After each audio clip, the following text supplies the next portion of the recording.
This is Viva Fry. I'm Dr. Peter McCullough. This is Tom Luongo. This is Chuck Prodnick. This is Alex Krainer. Hey, this is Brad Wall. This is JP Sears. Hi, this is Frank Peretti. This is Tammy Peterson. This is Danielle Smith. This is James Lindsay. Hey, this is Brett Kissel, and you're listening to the Shaun Newman Podcast. Welcome to the podcast, folks. Happy Tuesday. How's everybody doing today?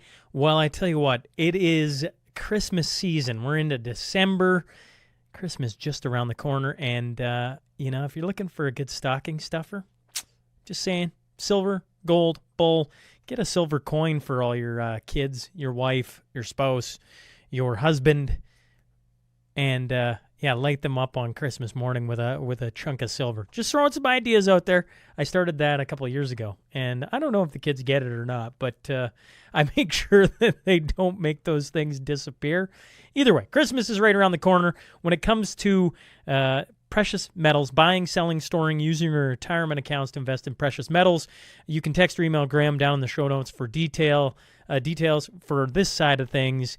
I make sure to grab a couple silver coins for the old Newman stocking stuffer. I think it's a pretty cool way to open up a couple different conversations. And, they get a bunch of junk in there, my opinion. Love you, wife. But at times it's just a bunch of junk. And I like to sneak in a coin just to, kind of remind them, here's what's really going to stand the test of time. And if you're looking into anything precious metals-wise, go to silvergoldbull.ca.com. And, Graham can help you with any of the purchases there. Just make sure to reference the Shaun Newman Podcast. Profit River. All right. When it comes to firearms, these are the guys. Another cool stocking stuffer might be something from Profit River. Full stop. I tell you what, they got some pretty cool knives and things that would probably fit. I don't know how you put a shotgun in a stocking stuffer. That'd be pretty cool if my wife is listening. That'd be pretty cool too.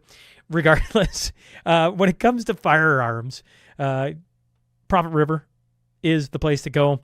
And when you're making any purchases, make sure to reference SMP. Use the coupon code SMP, and that gets you into monthly draws. You can also email snp@profitriver.com. Say hello to Joel. And when it comes to firearms, optics, and accessories, they serve all of Canada. They are the major retailer. Just go to profitriver.com. RecTech Power Products. For over 20 years, they've been committed to excellence in the power sports industry.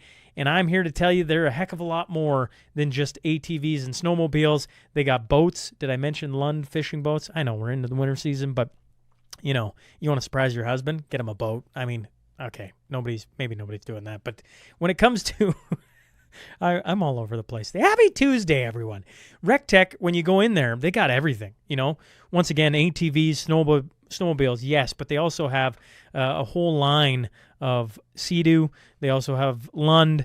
They got the Alberta-built trailers, aluminum trailers, and it's an impressive showroom. So if you're driving through Lloydminster, make sure you stop through Monday through Saturday on the west side of Lloydminster, or you can visit them online, rectechpowerproducts.com. Planetcom. When it comes to growing and running your business, trying to stay on top of the ever-changing world of information tech can be overwhelming, to say the least, and they want to take care of that for you, leaving you to do your thing while they do theirs. For the past 22 years, Planetcom has been here to boost your productivity by proactively managing every aspect of your IT infrastructure, both in the house and in the cloud, and this ensures you're not too tangled up in technology to get anything done.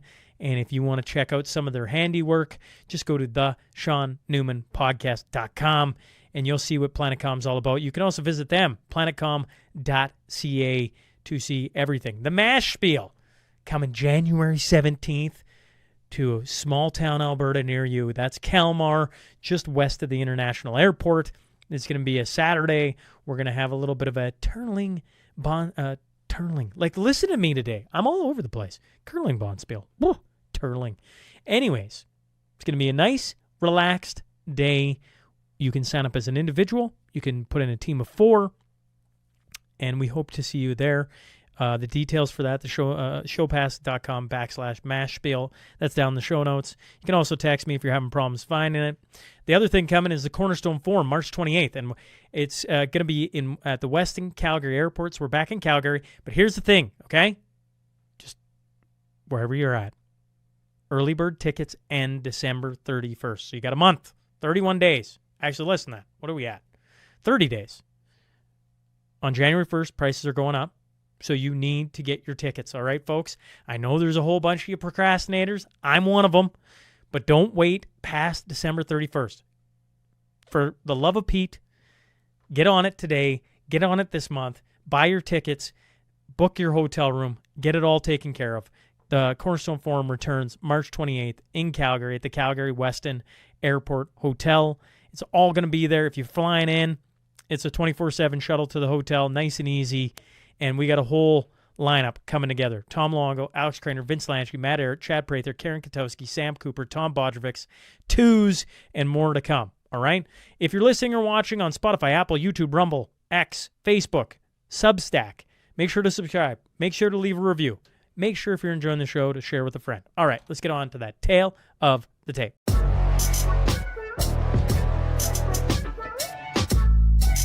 Our first guest is a former research chemist, amateur dairy goat farmer, libertarian economist, whose work can be found on Zero Hedge and Newsmax Media. He hosts the Gold, Goats, and Guns podcast. The second, a Croatian national, former hedge fund manager, author, and contributing editor at Zero Hedge. I'm talking about Tom Luongo and Alex Krainer. So buckle up. Here we go.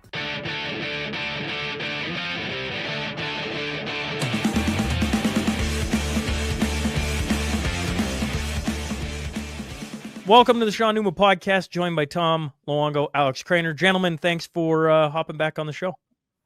Thank you, Shaun. Appreciate it. How you doing, Alex? Doing incredibly well, Tom. How are you, Shaun? Good to see you. Nice to meet together. And yes, let's rock and roll. Well, let's rock and roll. Tom, I'm throwing to you right to start to hop this thing off, and then we'll go from there. Okay.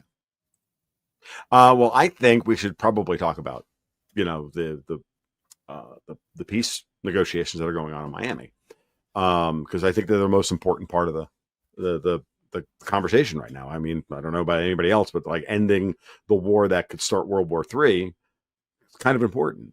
So I'm cautiously optimistic. Actually, I like the way the Americans are handling this. They went to Miami, which is a way of saying Washington's insecure. So we're actually going to have real conversations of a, relatively secure nature that we can then take back to the Russians so that there's no leaks. That's what that tells me. And I also like the fact that the Ukrainians are walking away from it and they're not very happy about the situation. And that's also Tom, a very good sign. Tom, for the audience with the peace talks, who's all there? And what, I mean, obviously it's about Russia, Ukraine, but I mean, maybe you could just give us a little bigger picture on what's happening down in Florida. Well, I mean, we start with, the leaked 28-point plan that's now having been gone through a couple of rounds of negotiations, right?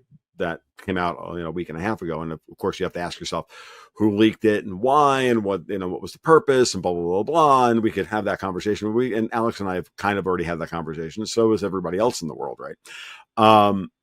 What's going on now is that now that we've had initial overtures made, right? The big question now is, and again, this is all happening with Venezuela at the same time, which I think is absolutely related. But now what's happening in Miami is the next round of talks. Like the Trump administration got the Ukrainians to accept in theory, a lot of things that they were never willing to accept before. The minute you got the EU and the UK out of the room, and then also pushed the Ukrainians on the corruption front, which I think also broke this wide open. And I think that was clearly a leverage play by Trump and company. That, we've got movement on this. Now, are the Ukrainians going to roll over and give, the Russians everything they want? No. I think the bigger question for Trump, and I think the reason why this is going to go back and forth even a couple more times, is he can't come out of this looking like Putin's bitch, for lack of a better term, because that's going to give him his domestic enemies a whole lot of talking points that he doesn't want to, that he can't afford right now. So that's what I'm seeing right now. I don't know, but Alex is nodding, so I'm going to turn the microphone over to him. Thank you for the microphone, Tom. Well, I agree with what you say, and I think it's probably the most important thing going on today in the world, for the reason that you mentioned. I think it's understandable why it's such a painful process, because I think the most powerful stratums of the establishment in the West are desperate to keep the war going, and they're desperate to keep it going as long as they need to get the next lineup to continue that war. Finland, Baltic states, Poland, Romania, Moldova, whoever, and their frantic preparations for that war going on in Europe. But once the peace is signed, and I think still one of the most, there are some very powerful provisions in the original 28 peace plan, which I think is what it's going to come down to, is that on the one hand, Ukraine will commit never to become a member of NATO or any other kind of Western alliance, never to have Western troops, never to have military exercises without an okay from Moscow.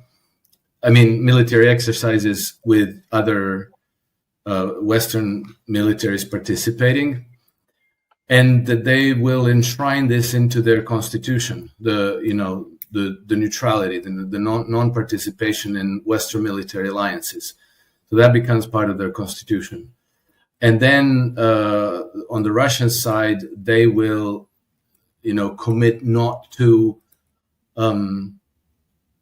invade any other countries in the West, which, Russians have been saying this all along. We're not interested in going anywhere farther from Ukraine. They're not even interested in going to Western Ukraine. But by virtue of passing a law, because that's a requirement of the peace plan, passing a law internally to legalize that commitment in Russia's internal laws, that no invading Western countries. Well, that's going to take that's going to make all those cries the Russians are coming fall flat. They're going to lose all credibility, and so that's going to make it really difficult for the warmongering section of the European leadership to say, "Oh, they're going to come and invade us because Putin has made it clear that after Ukraine he wants." Putin never made that clear at all. They're just talking nonsense. But it's going to be very hard to make that claim and not look ridiculous, because, the counterclaim is, what do you mean? They just passed a law that they will not do this. So what, and then of course, you're going to fall back on James Clapper's, Russians are genetically disposed to lying and cheating. So, but, you're going to have to be grasping at straws to get people excited about going to war against Russia.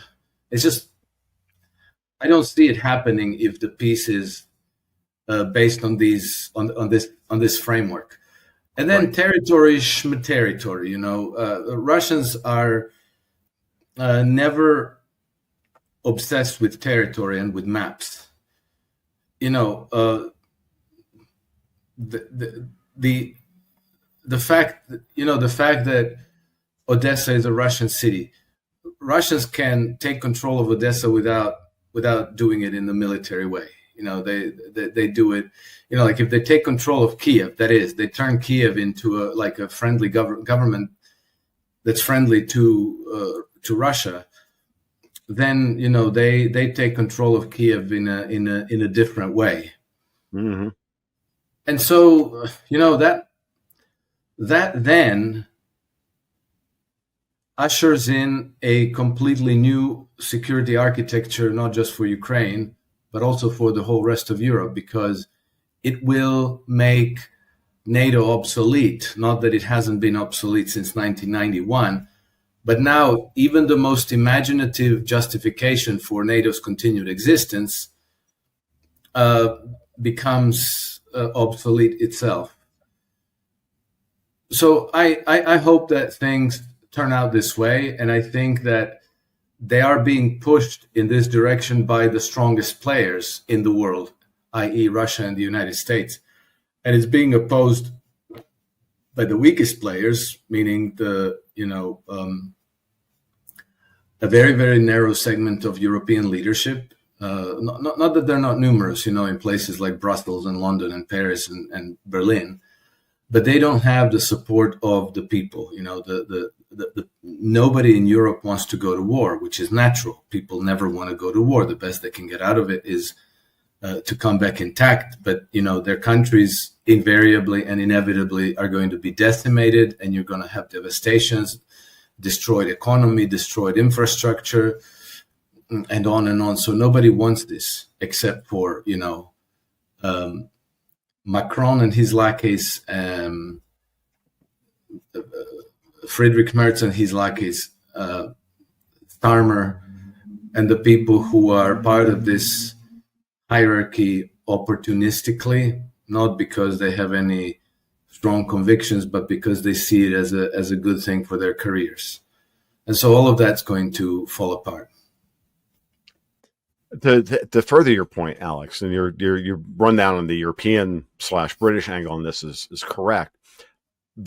What I was getting at earlier was that in Trump House also has the bigger problem, really, and I think this is where we are. I think he's already set the European aside. He's basically said they're not part of this. The Russians are like, they're not a part of these talks in any way, Matt. And so, that's in many ways, I almost feel like that's already been settled. The big question now is how can Trump navigate this within the domestic political scenario? Because what we're seeing from the Europeans is clearly all of their NGO and intelligence services operations to weaken Trump domestically, and these peace. And so if you start thinking like those people are, well, how do we turn this positive for Trump into a negative?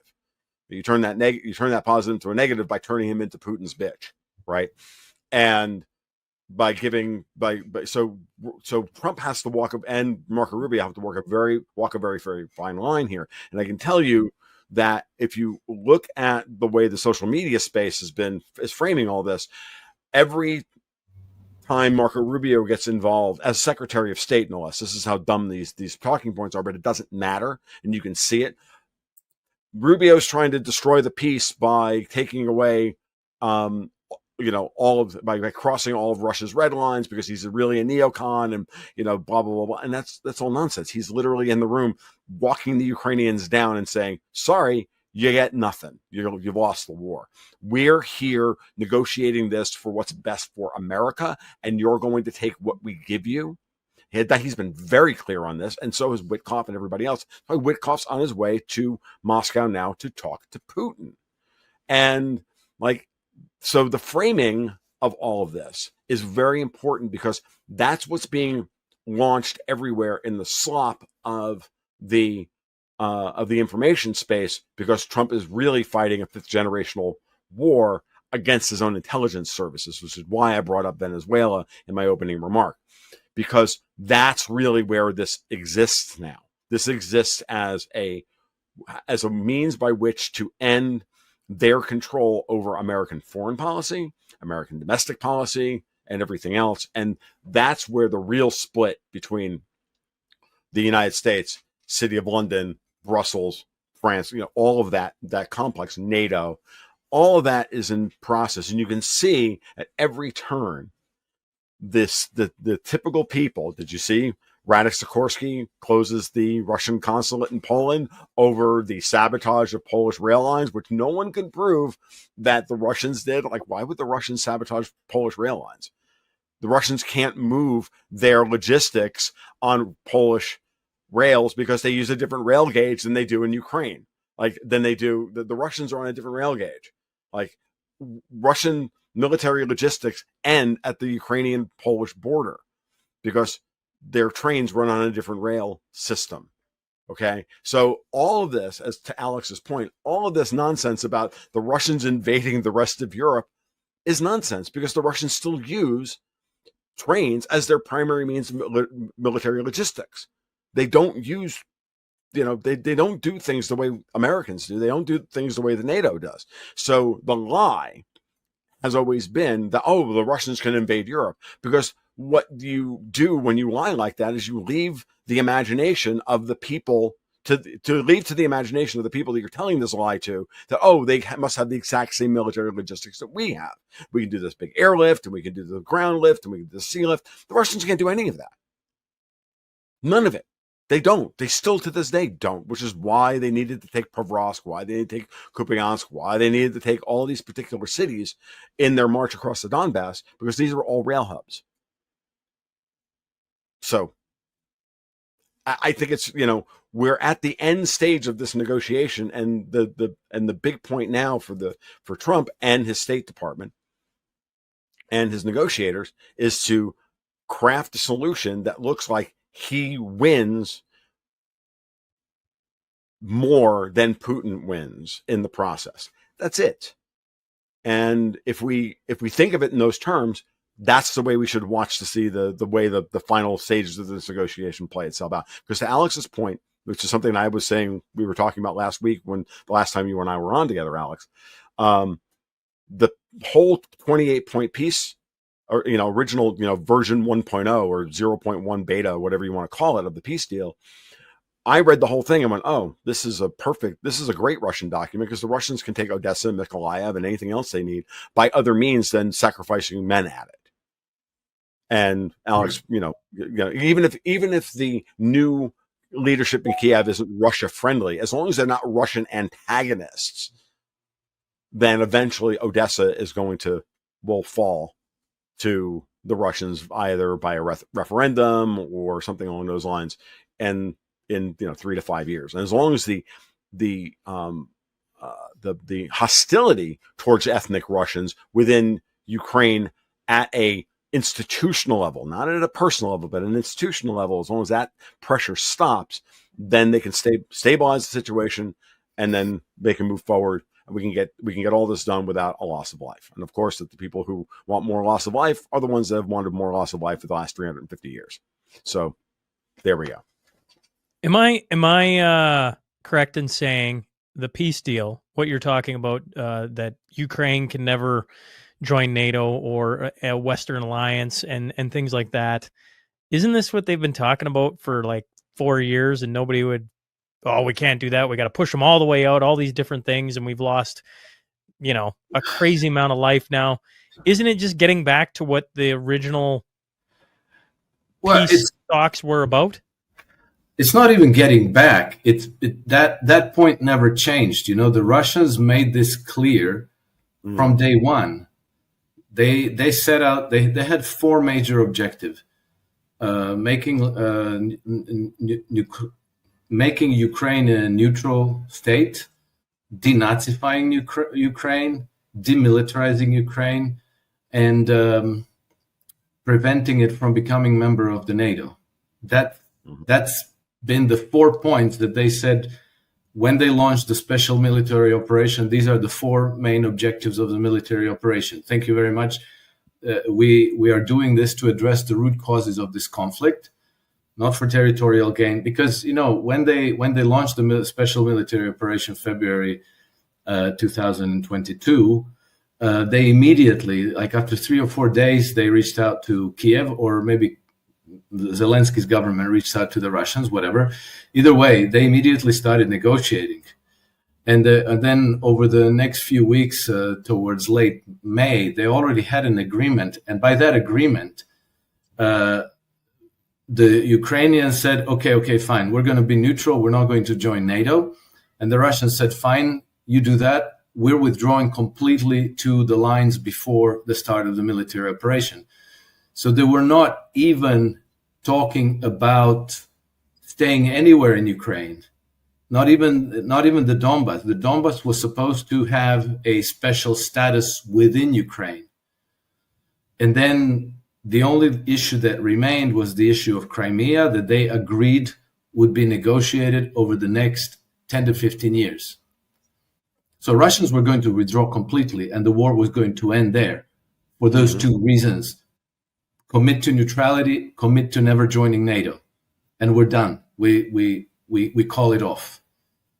And then, everybody in the West went insane. Boris Johnson parachutes into Kiev, and he persuades Zelensky and his government that there's going to be so much money sloshing around here, you don't want to miss it. Well, he probably didn't persuade him in those terms, but that was certainly part of it. Basically, we're totally behind you. You're going to defeat the Russians. Russia is weak. It's coming apart at the seams. You're going to win, and you're going to make a lot of money. And so stay with it. And then they went like, okay, so they tore up the peace deal with the Russians. And, 1.5 million Ukrainians later, they're back to the same thing, only this time they lost about 22% of the country. They're at risk of losing more. They lost their whole army pretty much, their whole air force pretty much, air defense pretty much, all of it. They lost, I don't know, at least 10 million of their inhabitants. Ukraine was in 1991 when they got their independence from the Soviet Union. They were at 51 million. They're something between 20 and 25 million now. It's like an absolutely spectacular demographic collapse. It's a complete total calamity. I don't think they have a country left. It's going to be very, very difficult to rebuild Ukraine into anything for decades. So, that's the West weaponizing Ukraine for their own objectives and sacrificing the whole country for the project of attacking Russia, provoking it into a quagmire, weakening it, regime changing it, and then using Russia, weaponizing Russia against China to take control of the world island, the Macandarian nonsense that people seem to be still attached to.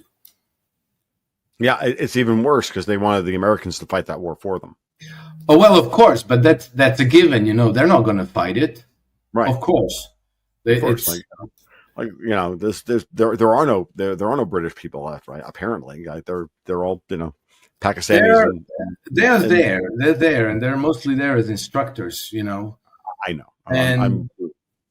Oh yeah. Oh, okay. You're being. It was my attempt to dry humor, Alex. That's all. Okay, I'm sorry. That just went over my head.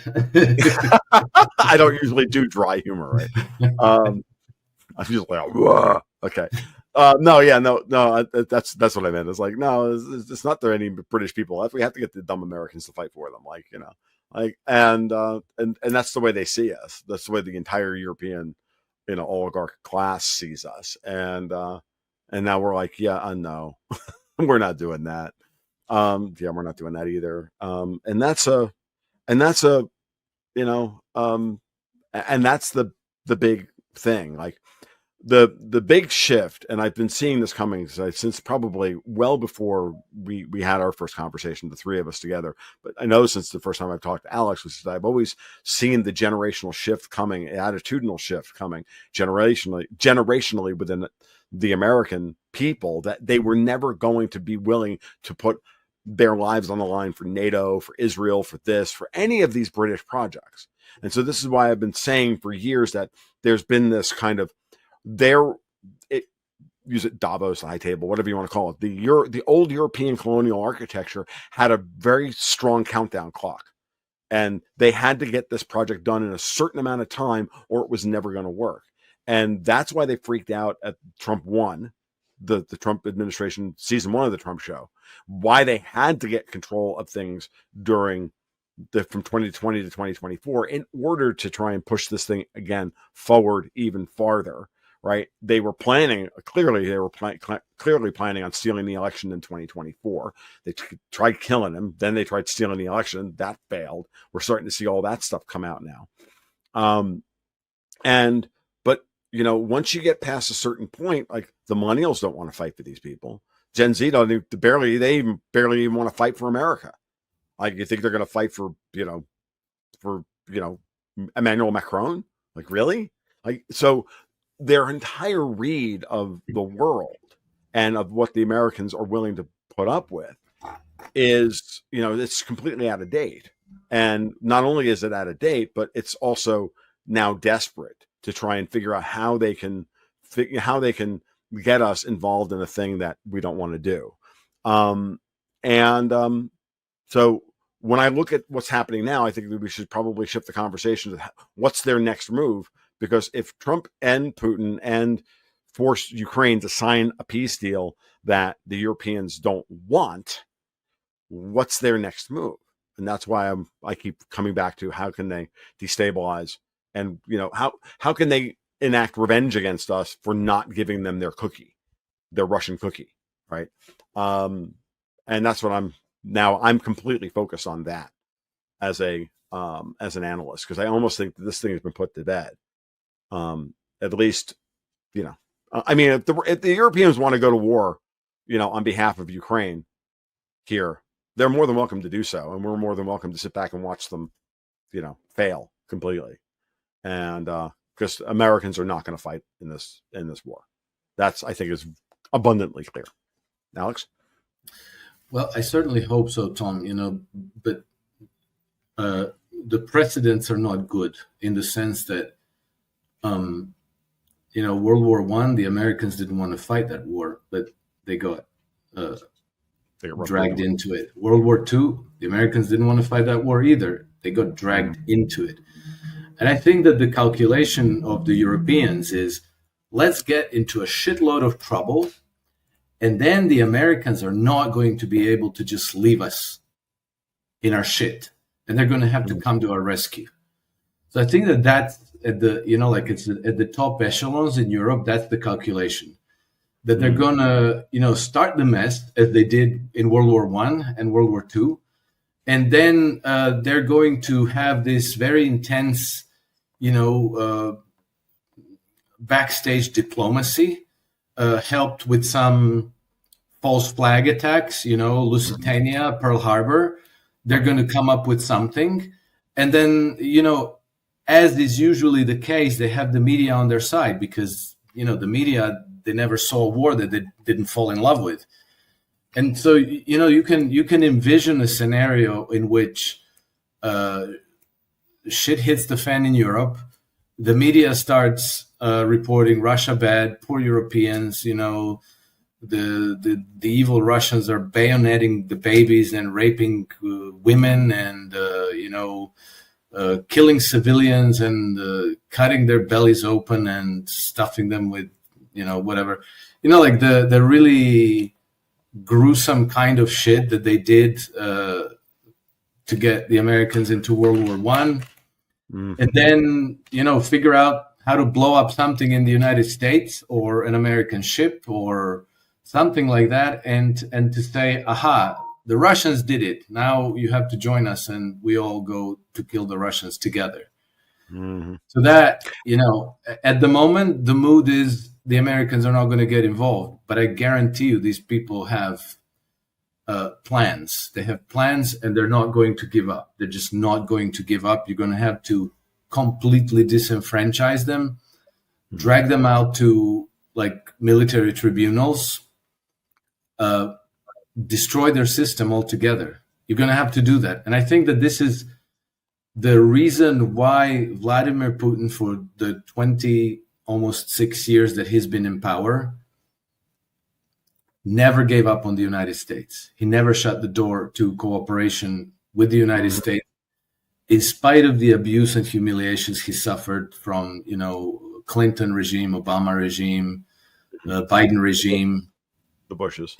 He's always been open to friendly overtures with the United States. And so hopefully that bears fruit with the Trump administration. But, Trump's a mortal man. And probably part of their plan is getting rid of Trump as soon as they can.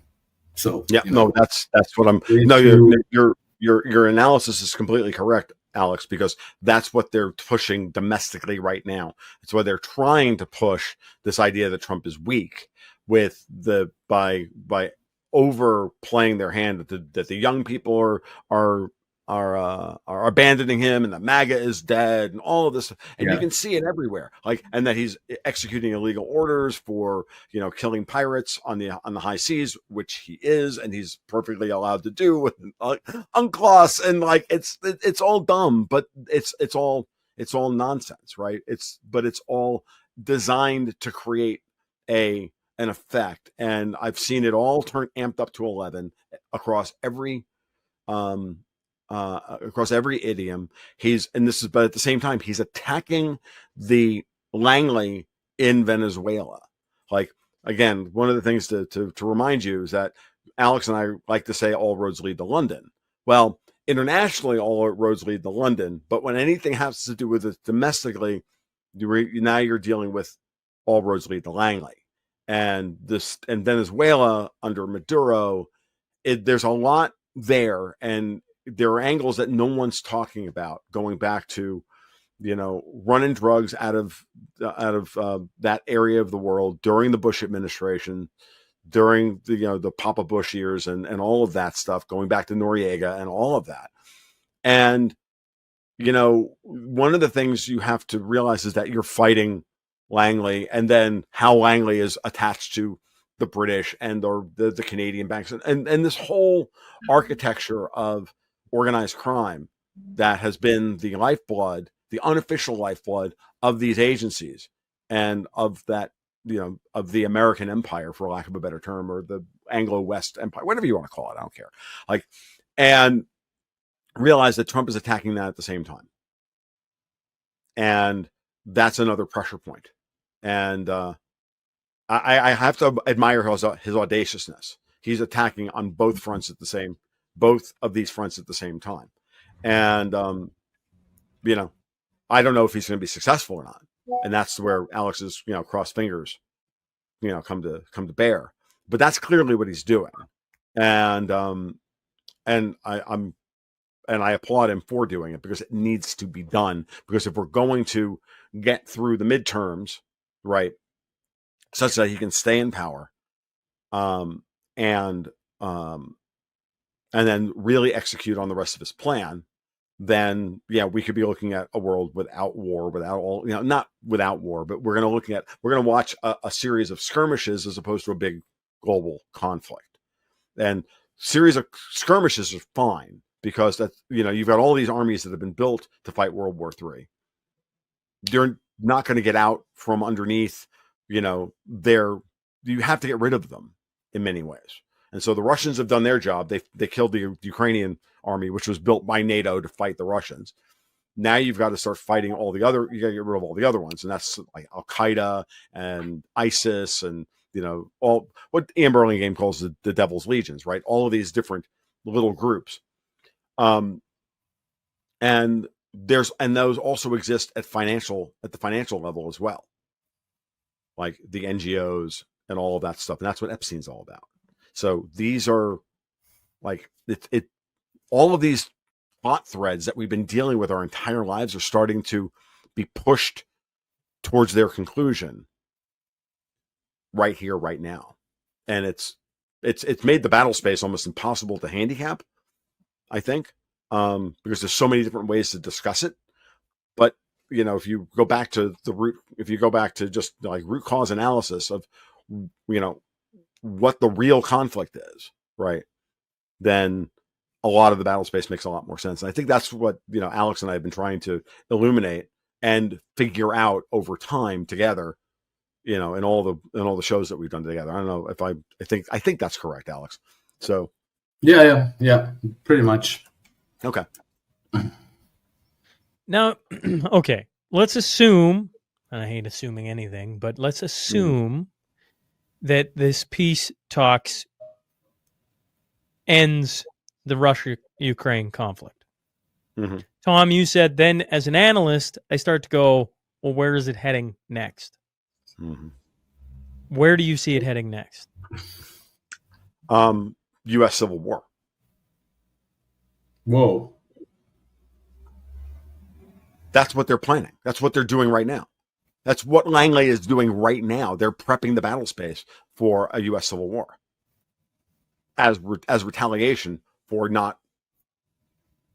I mean, it's obvious that that's what they're prepping with the battle space right now, and that's also why you're seeing Canada getting pressured the way it's getting pressured by Mark Carney and the globalists. They're literally they're making England, Ireland, Canada, the entire Commonwealth, into a scorched earth scenario, so that if the Americans do get out from underneath and do declare their independence, there's nothing left for them to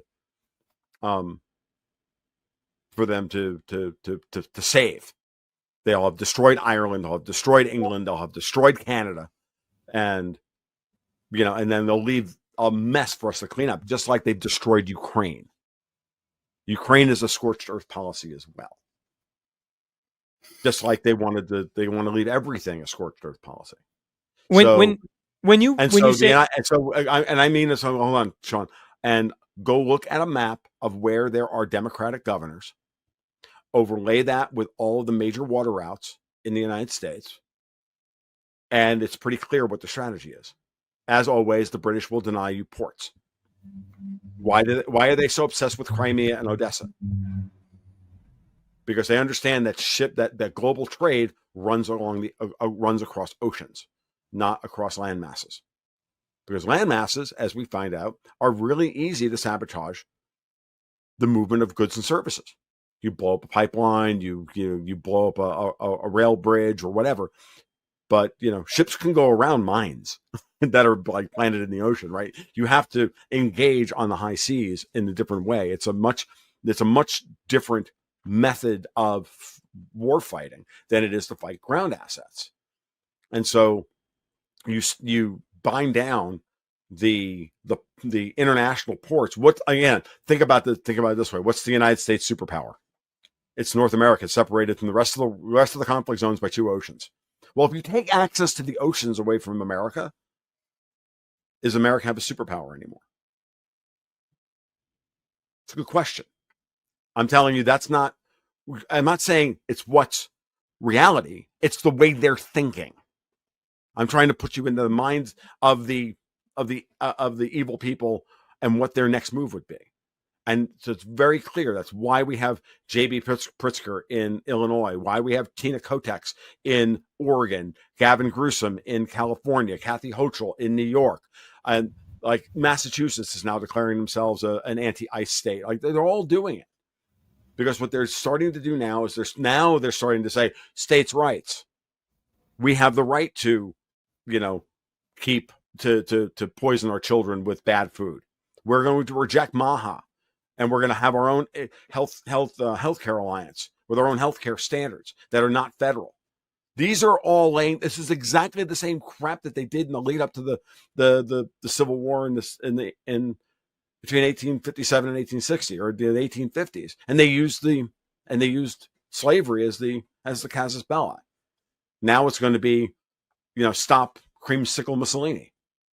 It's retarded, but it is what it is. Okay. And that's why he can't walk away from these peace negotiations looking like he gave Putin everything, because then that gives them a talking point to then say, see, Trump's really a traitor. He just sold the country out to the Russians. The Never Trumpers of the Bill Kristol set and the Lindsey Graham set will ally with Gavin Newsom to stop him on this. It's no different than what they did to Ron Paul when he showed up in 2008. It's exactly the same. You had Bill Kristol and Hillary Clinton nominally on different sides of at the time. Hillary was your arch Democrat. Kristol was your arch National Review, Weekly Standard conservative. And they were both on Fox News going, yeah, Ron Paul's completely unacceptable. The neocon and the neoliberal agreed on one thing. Can't have peace.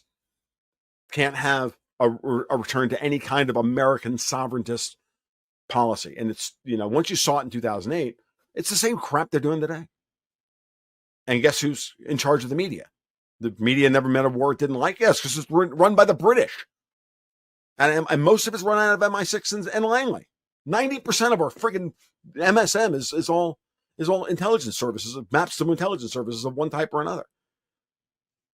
Yeah, exactly. And you could totally see that during the Russiagate, because Russiagate was an amazing thing, because the only network that was covering it halfway correctly was Fox News, and among the Fox News anchors, it was Sean Hannity, and Sean Hannity was covering it in a way that was pro-Trump, but he figured out how to keep it still anti-Russian. And so practically every evening when he was reporting on Russiagate, he always had this slogan, Russian lies, Russian disinformation, and phony dossier concocted by foreign nationals. But he never said that those foreign nationals were practically all British. Mm-hmm. You know, Stefan Halper, Joseph Mifsud, Christopher Steele. It was all MI6 people. But he never said that. It's like you can criticize Israel way more than you can criticize London, the Brits. You can never mention the Brits. You can never, when was the last time you heard anything critical of Great Britain on US mainstream media? Yeah. I can't remember a single once, anything. Like a critical report, are we really independent of this little nation? What is this special relationship? Why can't we talk about this? So that to me was a very clear indication that they control the media. I don't know how, but they do. Well, I mean, I think I know how, because they took it over. The key editors, directors, they're all on the same line. When the U.S. media space was being consolidated through the 1980s and 1990s, like from 50 or 60 media corporations to like 5 or 6 now,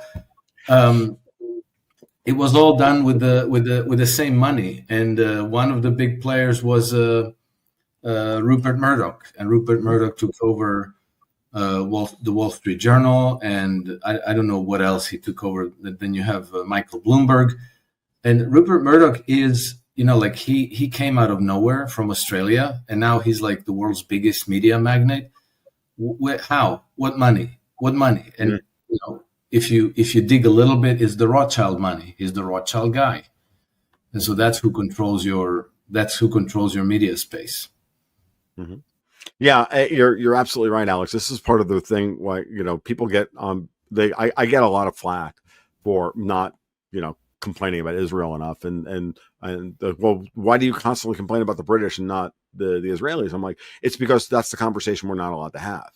We're all allowed to now begin to at least have some of the conversation about what Israel has done right and wrong, but we're never allowed to have a conversation about how the only thing we're allowed to say in relation to the British is that it was the British who helped create Israel.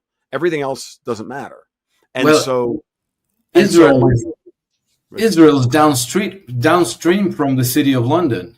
Of course it is, Alex. But my point is that what I've been trying to do, and I'm just open and honest about it. I'm like, I don't give a damn. Like, I'm going to overemphasize the British influence in all of this in order to finally pound it through people's skulls through repetition, somewhat unfairly, in a very British manner.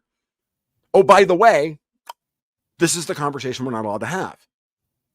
And we have to have that conversation if we're going to go forward, because otherwise we're just going to be thrown into the slop of, it's all the Jews again. And then we're going to, like, what else is new? Then then they get scapegoated and turned into something else, or the Muslims get scapegoated, or this one gets scapegoated.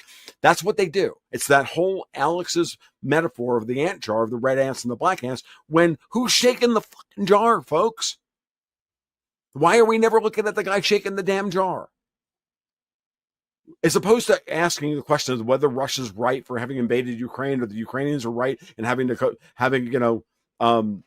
bombed the people in the Donbass for being separatists. None of that matters. Who did that? Who were the Americans who were working in the State Department and in our Congress with the British in order to create that? Who created the Maidan? You think Victoria Nuland is an American? You think John McCain worked for America? I'm sorry. Yeah, sorry to flush out your headgear, new guy, but we don't waste gooks for freedom, to quote Animal Mother from Full Metal Jacket. Like, it's time to like dispense with the childish shit. This is the story that we have to be telling. And then even if we frame it unfairly in the moment, fine. Let's get the conversation started, and then we can fill in the details, and then we can find out where the line between modern Israeli intelligence, intelligence stuff, modern American intelligence problems, and British stuff, where those lines are. Let's have that conversation. Let's have a much more nuanced conversation about this, understanding who the actual, who the one that's shaking the jar, poking the snake, doing the thing, and whose ox is actually being gored. That's why I brought up the Bushes earlier in Venezuela. That's why you're going to watch this process play itself out, going, with Maduro. And I'll be honest with you. Trump, like, Maduro knows who was running all those drugs out of Venezuela, Colombia, Panama for all those years. We all know what this was about, Noriega and all that stuff. Is Maduro going to finally, give up the thumb drive or not?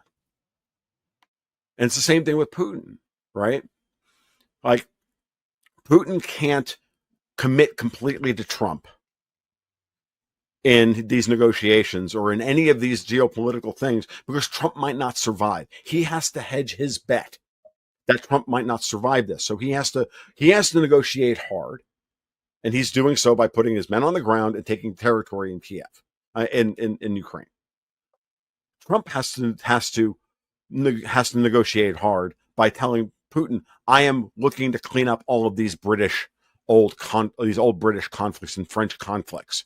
That allays Putin's fears, right?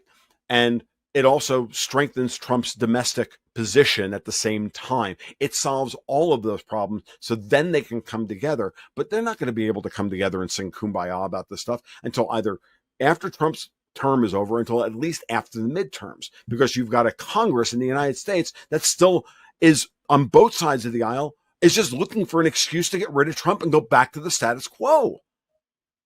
And that's the political reality of the situation.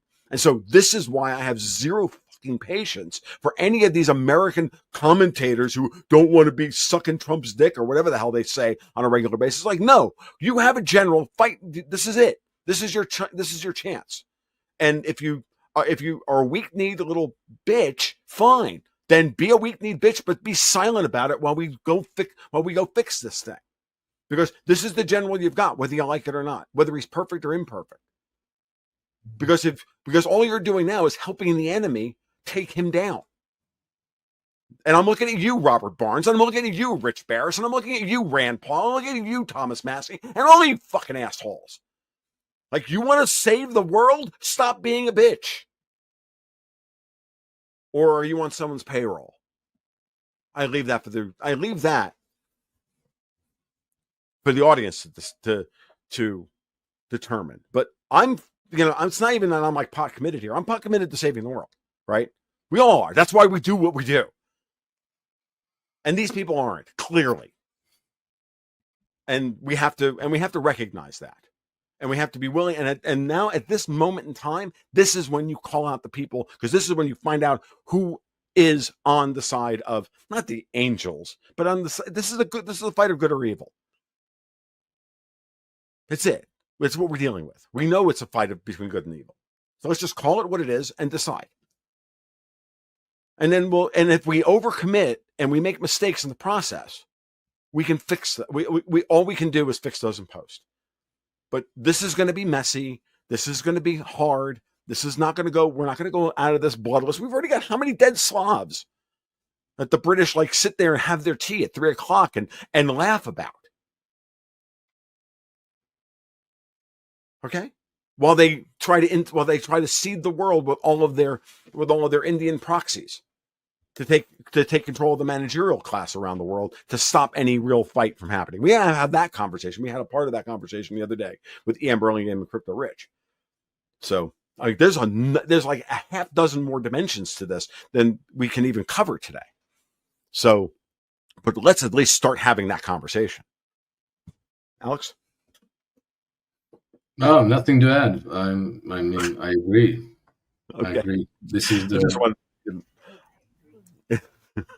Well, the whole Indian dimension, that's, I'm not going to say it's new to me. It's just like something I haven't paid attention to, but I did, over the summer, I sat with a Croatian, like, military intelligence guy who was just pointing out that, like, don't you think it's weird that the Indians and Nepalese became the largest minority population in Croatia? Nothing to do with India. We never had anything to do with India, It just doesn't, it just wouldn't happen spontaneously. Like, tens of thousands of people from India wouldn't just say, like, hey, it's shitty here. Let's all go to Croatia because, Right.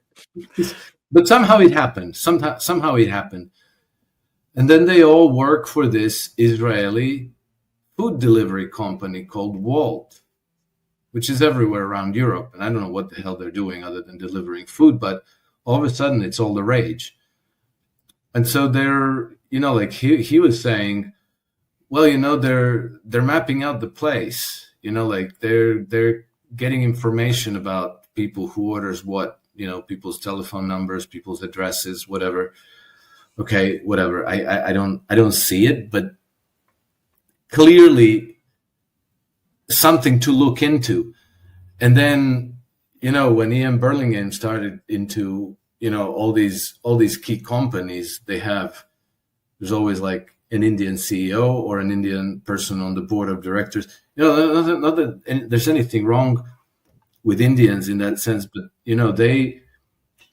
they clearly like to cede key positions with people who are outsiders, who have no bond of loyalty to the local community. Like, they come to a company, they're loyal to the company that pays their salary, mm-hmm. and they barely know who lives in that community. So,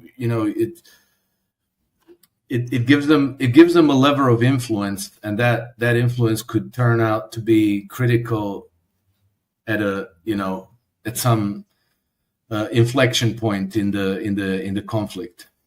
Right. So I guess I don't have a strong opinion about it, but I have enough of an opinion about it that I would, if I were near the seat of power, I'd be like, let's have a look at that. Let's map out who came into what position at what company and what this might mean. And does that make us vulnerable if somebody decides to call up all these Indians and say, okay, now you're doing this or you're going to lose your job? Yeah. You know what I mean? Well again, what we've seen here in the United States is we've seen a lot of this at the at the managerial level. You get people coming in, get hired in at an upper management level position, and then they just use the H-1B visa program to hire in an entire department full of Indian people. And what's worse is that we've if you guys noticed, like, for the last couple of years, Alex, you probably noticed this because you follow the financial markets like I do, which is that we kept saying, well, the labor market's in really better shape than we think. Look at the JOLTS numbers, which is basically the number of job listings that are out there. The JOLT numbers kept coming up, really high. So there's clearly a lot of demand for labor out there. Well, no, actually, when you actually dig down into it, and I've had this come back to me from multiple people who were laid off, and they're professionals and they should have no problem getting another job if the JOLTS numbers were true or even close to true and correct. And they weren't. These people were, a year, 18 months, 2 years. They would go through multiple rounds of interviews and everything else, and at the last moment, the company would ghost them. And then the job would, so what you saw was they were going through the motions to get the grants and to prove to the government that they were doing the right hiring process. But they had always determined that they were going to hire their cousin Habib. And that's what was going to happen. But they had to go through this process. And then they, would bring in the H-1B. This has happened. If I've heard this story once, I've heard it 24 times in the last 2 years. And the JOLTS numbers bear all this stuff out. Then you look at the way FHA was giving out FHA mortgages to illegal immigrants, and like all of this money. So we were being invaded this way, and it was a silent invasion through the managerial, through the managerial revolution, and and that's that. And so, and what we should be watching for now is how the bid and how the contracting and the bid contracting process in the United States is changing. This is part of what Doge actually did, and this is also part of the reason why Doge, as a separate organization, was gotten rid of, because it just created a separate bureaucracy. It just embedded the Doge mechanisms into all of the cabinet level departments in order to reverse the money flow and the way that was happening, because that's all part of the H-1B problem. It's all right there. And I know that it's happening in Canada as well. So, Mark Carney's made it abundantly clear he wants to double the population of Canada in the next 7 years. And it's mostly going to be Indian immigration. And again, this is not, this is one of those things where if you want to create, a red ant, black ant scenario, this is how you do it. So, and again, who's doing this? And when you trace this back, it all goes right back to London. All day, every day. Sorry, that's the way it works. And where they can, they will blame the Jews by they'll put a Jew in charge of a particular company in order to, like, they do this on purpose. Like, this shit it's everywhere, folks. So everything you think you know about the way the world actually operates and the way the world operates completely, those are two radically different things. And 90% of the stuff you see on social media is either bots or a lie. Period. And that part of the information space is being flooded at this point. And the best word and the zeitgeist word of the day is slop, and it's literally everywhere. And you can't get away from it. So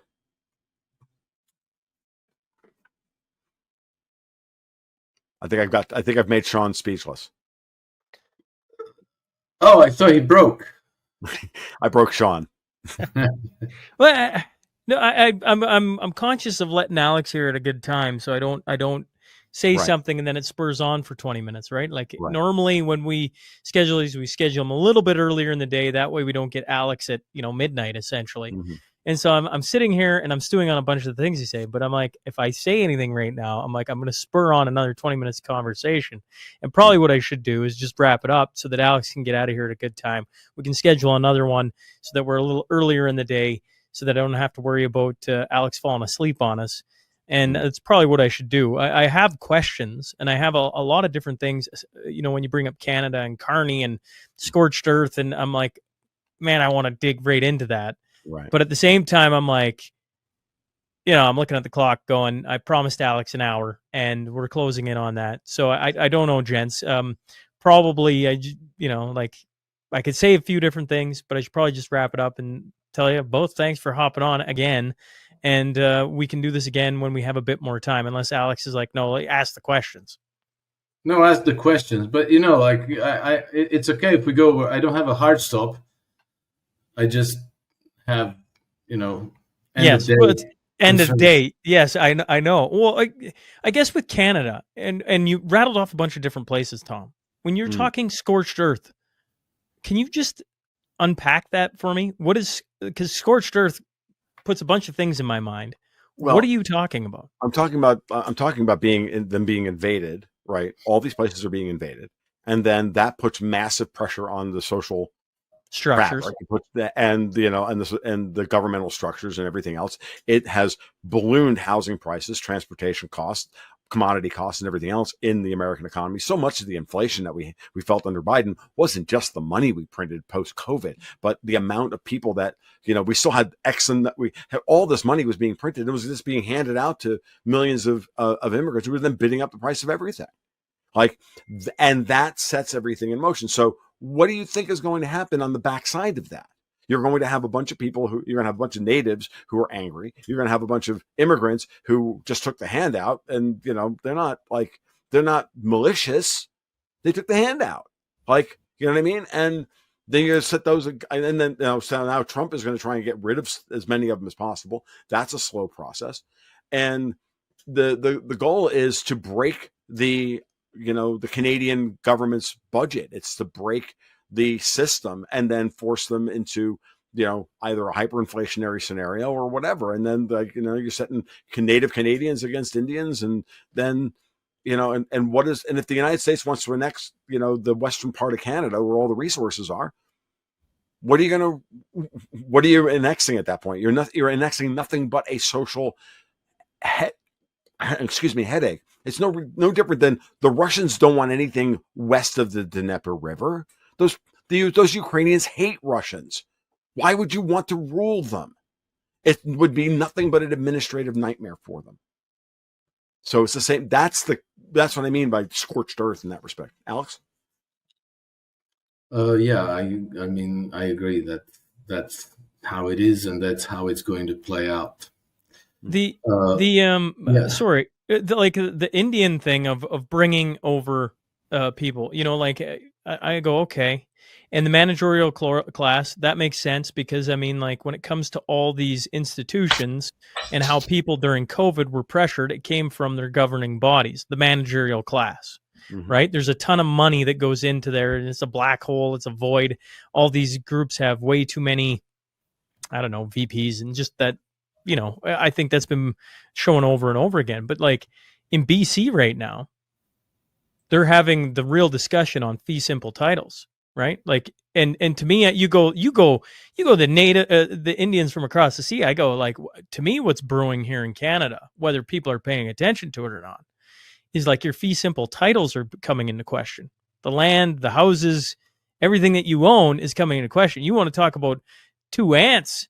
I'm like, I don't need to look anywhere over the sea to see that. I just look to the west of us, to BC, and seeing that idea spread across Canada, where you're going to take the very fabric of what civilization is built on and go, oh, no, we're going to call into question that as well. Well said, Shaun. I'm thank you for bringing it up, because it is something that we've been discussing internally. I have Canadian patrons who are just freaking out about this. I have friends in British Columbia who are freaking out about this, and that's exactly what I'm talking about.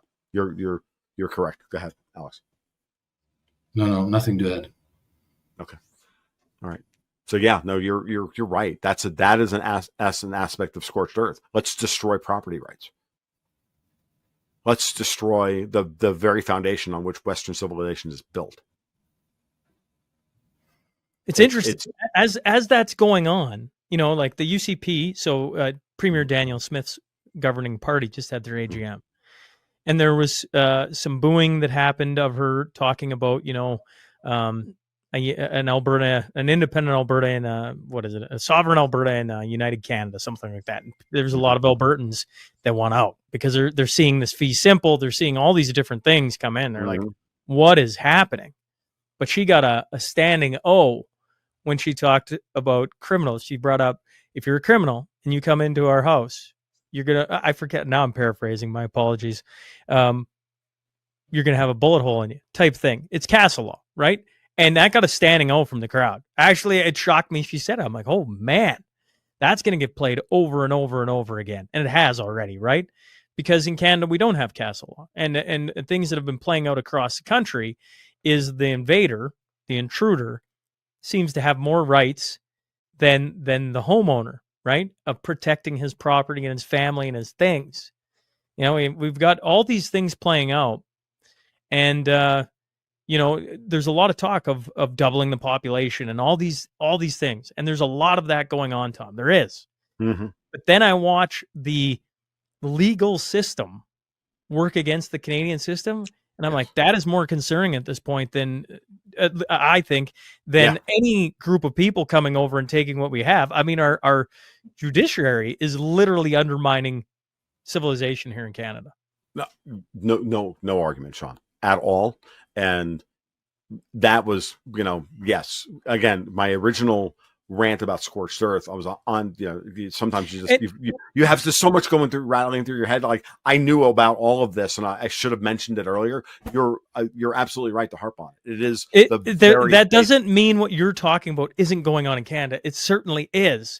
It's when you're looking at all the problems, it's like, what's one of the biggest ones? I'm in the process of getting people in at the Cornerstone this year to talk about fee simple title, because I feel like everybody knows about it, but if they don't, it's going to shock them.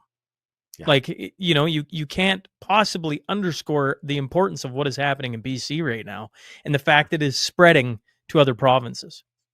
It's interesting that that's what's happening in Canada under Mark Carney, while at the same time under Trump, you're watching the reassertion of property rights, but through Ron DeSantis saying we're going to get rid of property tax, which is a 1,000-year-old grift that they've been running to make us serfs on our own land.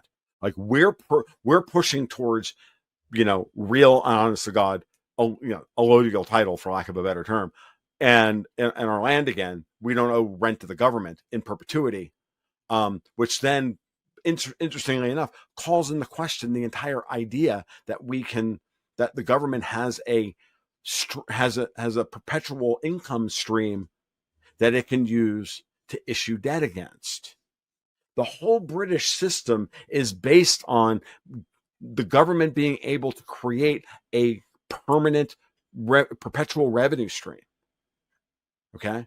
And then we get back, and then now you start really thinking about George Soros and perpetual bonds and all this stuff. And you're like, yeah, well, if you've got a perpetual revenue stream, you can issue perpetual bonds, as long as the perpetual bonds are lower than the tax rate. The interest on as long as as long as the taxes collected are greater than the revenue stream, than the payout stream, right? The revenue is higher than payouts. It's a profitable business.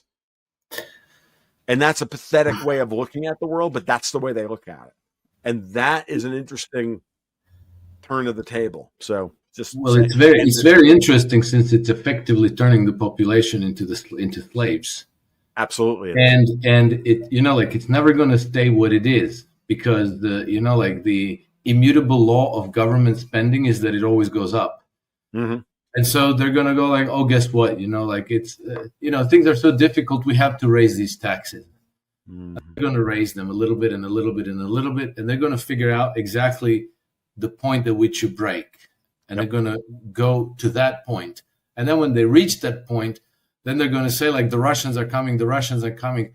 All the fighting age males do the patriotic duty and die on a foreign battlefield. And then they start over again. It always has been a looting operation, and when all the channels for looting have been closed off abroad, then they start looting their own populations. And yes, Alex. One thing I wanted to say regarding property rights, I felt that it's always been a big lie, because property rights are part of natural law.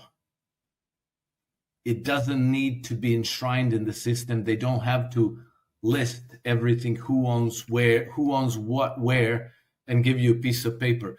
People just naturally recognize this. You don't need special lawyers to deal with. I grew up in the communist world.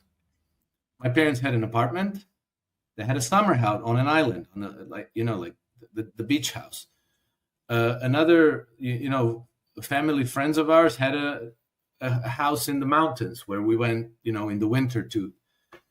Nobody ever questioned anybody's property, even though we never, we only filed for those deeds and, land office certificates and all this paperwork once we joined the European Union. Before that, some people did that, other people didn't do that, but nobody came in and said, like, hey, guess what? This is not yours. And if you can't show a paper, the state is just going to take. I've never, ever heard of state taking anybody's property away.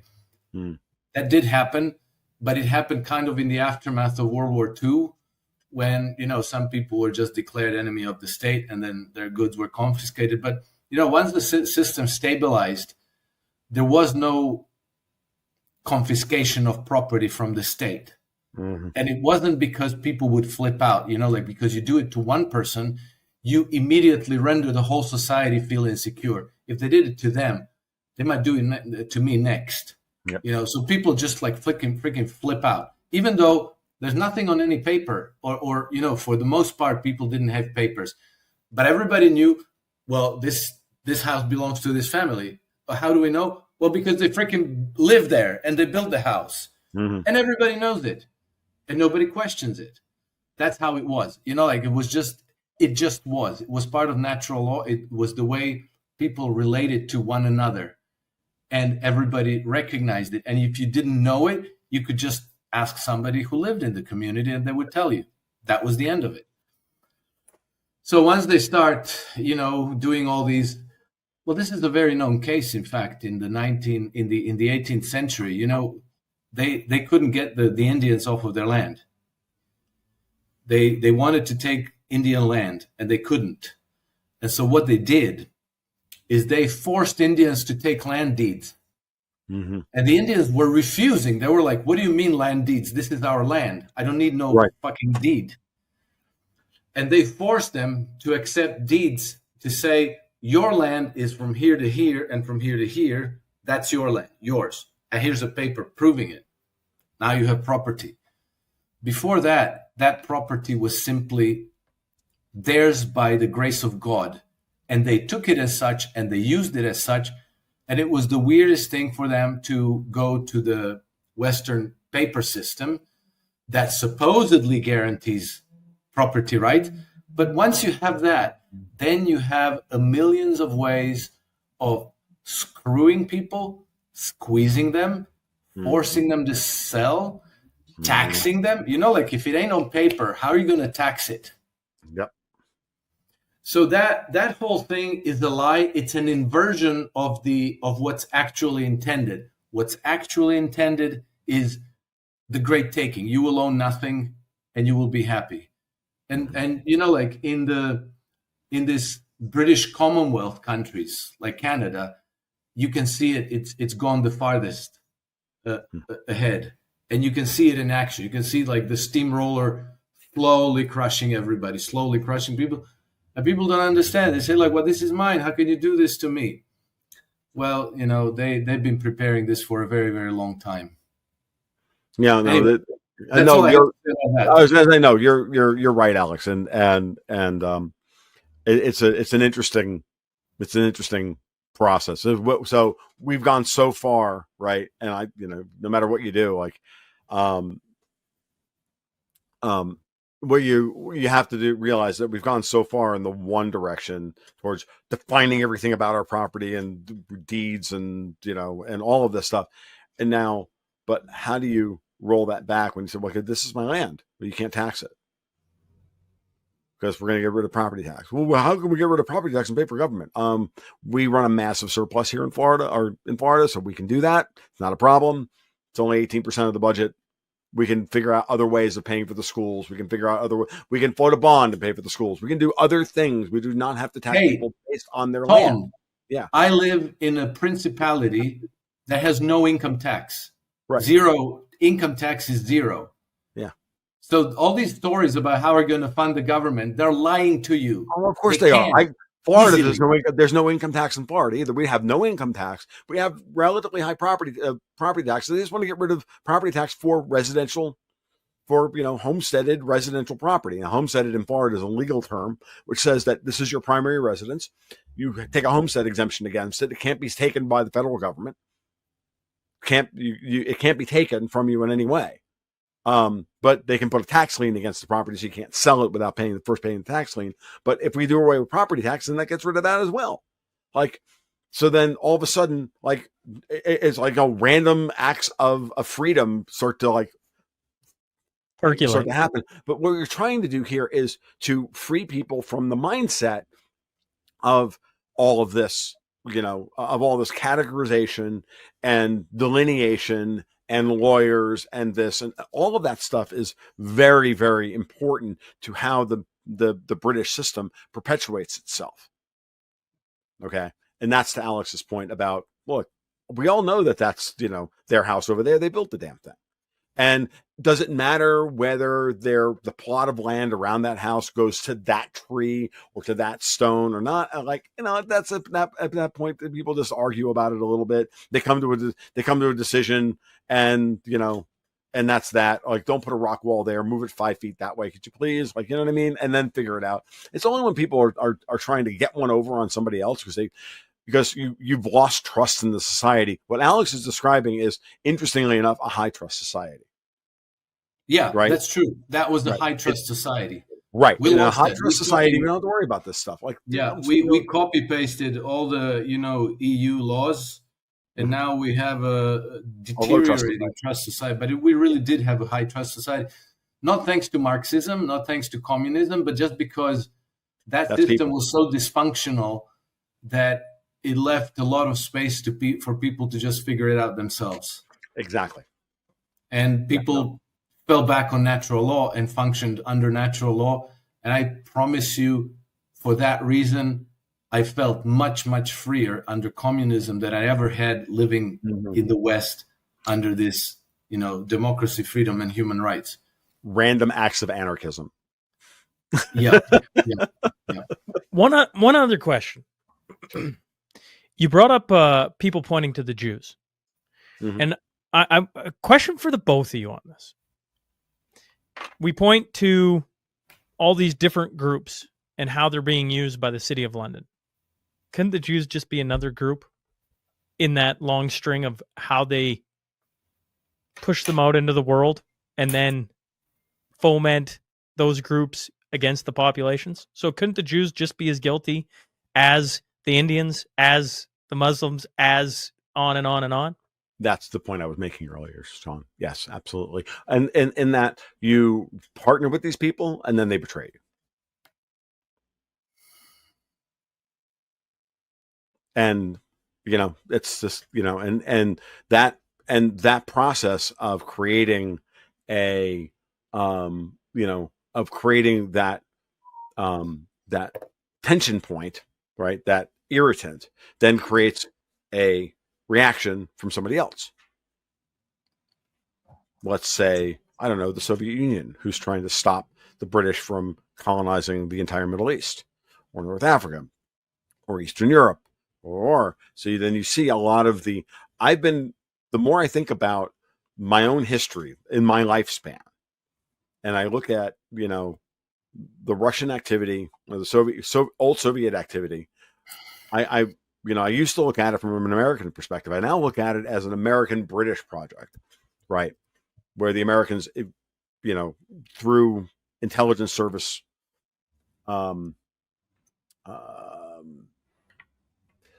being intelligence services fellow travelers, for lack of a better term, right? That the government, that the people who actually run these governments, the intelligence services and whatnot, and are all fellow travelers, meaning they've all got the same desired end, right? It doesn't matter about nationality at that point. But the Russians see the situation, and the Cold War can be reframed as all we're trying to do is stop, as opposed to American imperialism, because we get blamed for everything, just the same way that the Jews get blamed for everything, the same way now we're trying to blame the Indians for everything. Oh, no, really, it was the British doing it. We were just doing it. We were just their proxies.